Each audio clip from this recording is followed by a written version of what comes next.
Mass of the fourth Sunday of Advent.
Untitled.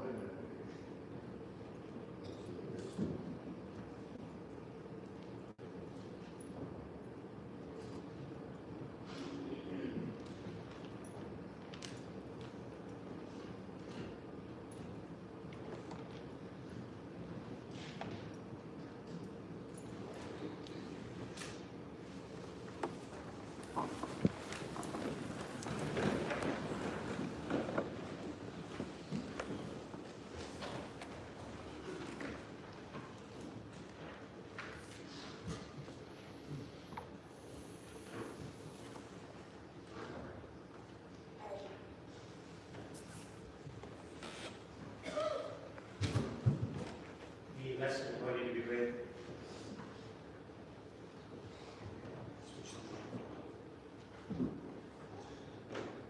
Someone switch the microphone.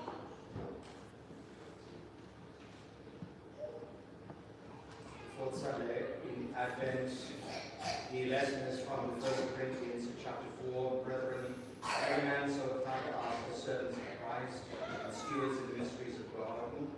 Now here it is required in stewards that a man be found trustworthy. But with me it is a very small matter to be judged by you or by man's tribunal.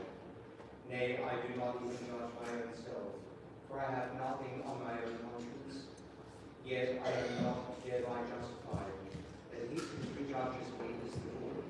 Therefore pass no judgment before time until the Lord comes, who will both bring to light things hidden in darkness, and make manifest the counsels of hearts, and then everyone shall have his praise from God.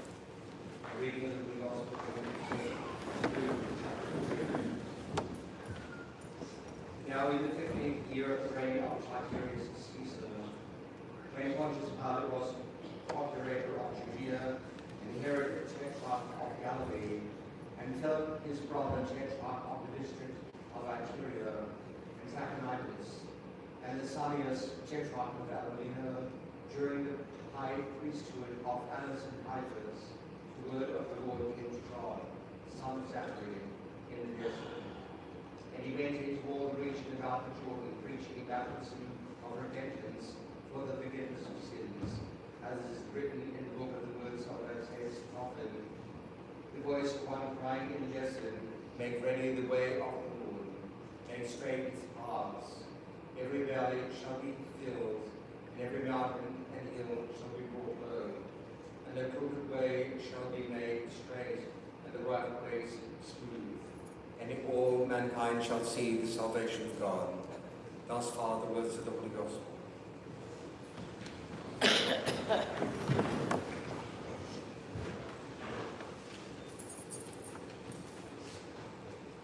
Could I have a copy of the notices, please?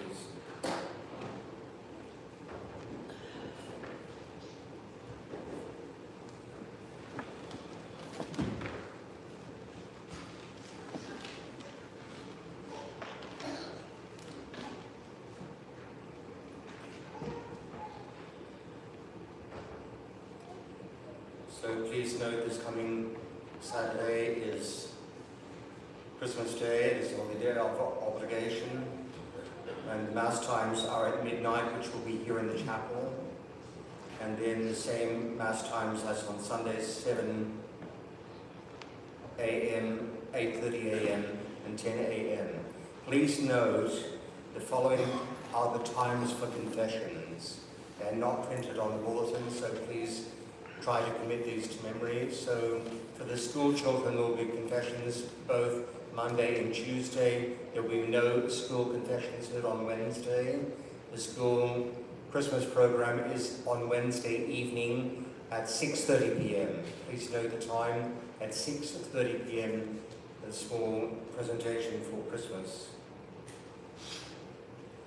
On Christmas Eve, confessions will be the same as on Saturday. They will be at 10 to 11 and from 3 till 4 in the afternoon. And confessions will also be for 1 hour prior to midnight Mass from 11 o'clock. Also there will be the Rosary and Carols from 11 o'clock before midnight Mass. So just to reiterate the times for confession, Confessions Monday, Tuesday for the students. Confessions on Christmas Eve, 10 o'clock till 11, 3 to 4, as usual on Saturday afternoon. And then on Christmas, 1 hour before midnight mass. And then on Christmas Day, please note, there will be no confessions before 8:30 a.m. There will be no confessions on Christmas Day before 8:30 a.m. Please note for the third time, there are no confessions before 8:30 a.m. on Christmas Day. Traditionally, Christmas Eve is a day of fast and abstinence, and as you see on the back of the bulletin, if you have family commitments where your relatives serve booze and meat on Christmas Eve, so you may take the fast and abstinence to the 23rd. In the name of the Father, and of the Son, and of the Holy Ghost, amen. Dear Reverend Father, dear faithful, it is the fourth Sunday of Advent, and we have heard the Holy Gospel, where was listed all the rulers of the world. This was a way in ancient times of delineating a very special thing that was to pass, that had happened in history. And so it was to be a setting in time. And this is still read to us even in this 21st century in order to remind us of the great festival that is approaching very quickly. We see now the 4 candles lit upon the Advent wreath. For the third Sunday now, St. John the Baptist is speaking to us. And on that note, I would like to make mention, particularly to the newly married or those contemplating marriage in the time to come, it is very rare now to give the name of John in baptism. I lament that it's been a long time since I've had to use the name of John in baptism. There are quite a few in the old generation, but it seems as though the name John is almost despised. And yet the words of the Lord are these regarding St. John the Baptist. No greater man was born of woman than John the Baptist. No greater man was born of woman than John the Baptist. In the Litany of the Saints, the name of John the Baptist is put before the name of St. Joseph for this reason. And so let me encourage you, if you're contemplating marriage, to give the name of John or some form of it in other languages to your future children. And so what is the Baptist saying to us? He's crying out, prepare ye the way of the Lord. And every valley, what does he mean by every valley shall be filled? What does he mean by every hill to be brought low? The Baptist teaches us that this is lack of virtue. Every valley is a lack of virtue. Every hole in the road, you know, going around California now, they've got potholes, and lo and behold, you get a real good bump on your vehicle, or your tire gets broken, or your wheel alignment is destroyed, etc. And so it is the same in the spiritual life. Are we filling our hearts with virtue? Every hill shall be brought low. The hills are our faults, our sins, our bad habits, our vices, our attachments to sin. How attached are we to sin? Do we ever contemplate this? Do we ever think about this? Are we running around so in such a major way that we have not time to think, my heart is not attached to God, or it's not attached as it should be? What if that liking for sin when temptation comes to us that delectatio, that delight, our poor heart caves in. What are we doing? Are we trying to put some virtue in opposition to the vices? What are we trying to do to our hearts, our minds, our souls? All these are blockages to the grace of God, to the chariot of God's grace, because that is why the heralds were sent in former days when the governor was coming or when the emperor was coming. He sent heralds 6 months before, get your highway ready, the chariot's coming, we don't want the emperor turfed out. And so they, get a few pebbles and put in the holes, and then 3 months later another herald would come, and finally a month before they would come and they would inspect and see, yeah, come on, get the holes filled up, straighten that road, take that bend out of the way, etc., etc., etc. What are we doing to our souls in preparation for the Lord? Are we entering into our own hearts? You have heard the times for confession. Are we examining our consciences? Are the preparations for the feast day to come so filled upon us that we have left aside any thought of our soul, any thought of spiritual things, any thought of virtues? Blessed are the clean of heart, for they shall see God. This is the sixth of the Beatitudes. And the other fathers during Advent, on the Sundays and on Immaculate Conception, they have been speaking to us all regarding holy purity. So this is from the Holy Book of Proverbs, from the wisdom books.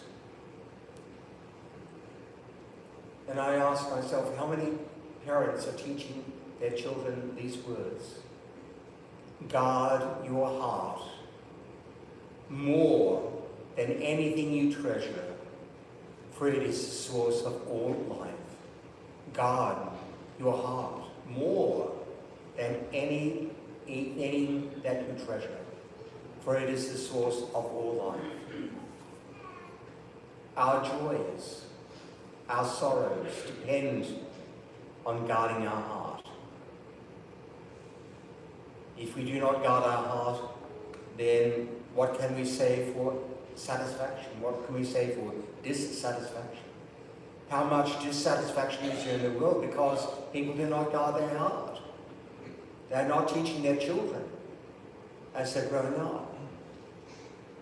They're not instructing them in virtue, encouraging them to make little sacrifices in order to acquire virtue. In the second book of Timothy, the Epistle to Timothy, St. Paul writes, the Lord knows his own. The Lord knows his own. Can we truly think that the Lord knows us?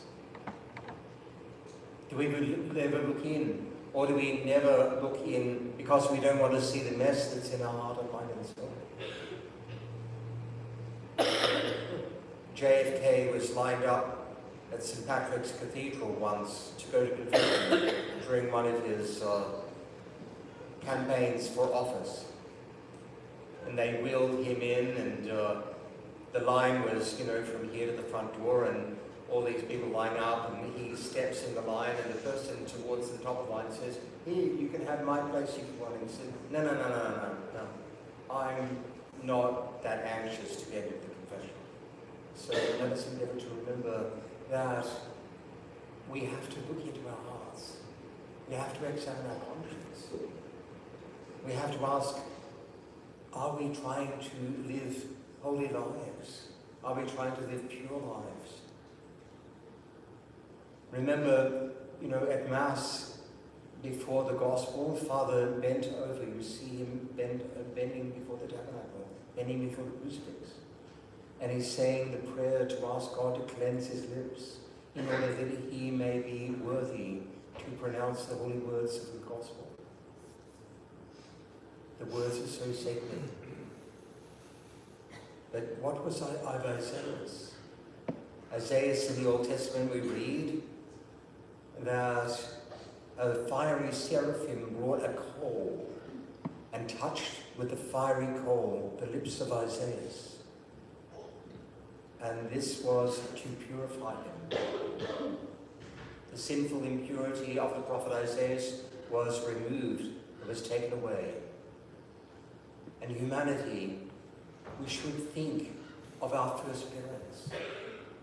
We should think how they were created in great purity. We should think of the Blessed Mother. Now, when the angel greeted her at the Annunciation, she said, I am a virgin, how can this be? And of course we know, St. Gabriel said to her, the Holy Ghost would come upon her, and what would be born of her would be the Son of God. Where did impurity come from? Very simply, it came from the devil. His foul breath in speaking with our first parents, Adam and Eve. Do we ever contemplate that scene in the garden? What effect it has had upon us? We are the generation of Adam and Eve. What effect does it have upon us? Are we trying to fight? Are we getting tired of fighting? Fighting against ourselves, fighting against the bad example of the world, fighting against our own pride? Are we tossing in the towel? For what is impurity of heart? If I may quote from the 7th chapter of St. Mark, this gives us a full idea from the lips of Christ. He says, from inside, from the human heart, come evil thoughts, adulteries, fornications, murders, thefts, covetousness, wickedness, deceit, lasciviousness, an evil eye, blasphemy, pride, foolishness. All these evil things come from within, and they defile a person. And they defile a person. Are we trying to cleanse our hearts so that the grace of God may enter in more and make us stronger in the ways of God? That the grace of God may have us latch ourselves more and more onto God. The impurity of heart is a prickly thorn which stings a person from inside, and it does not give any rest. So let us be very clear. Impurity of heart is a prickly thorn which stings a person from inside, not giving any rest. Now, in some of the sermons, the fathers gave you the example of a car and how it needs, oil and gas and etc. to keep it going. But let us also remember, impurity of heart is a barbed wire against which it is brutal to brush. If you've ever been out in the field and you fall against barbed wire, it's awful. It cuts, it hurts, it stings. And yet people willingly rub against the impurity.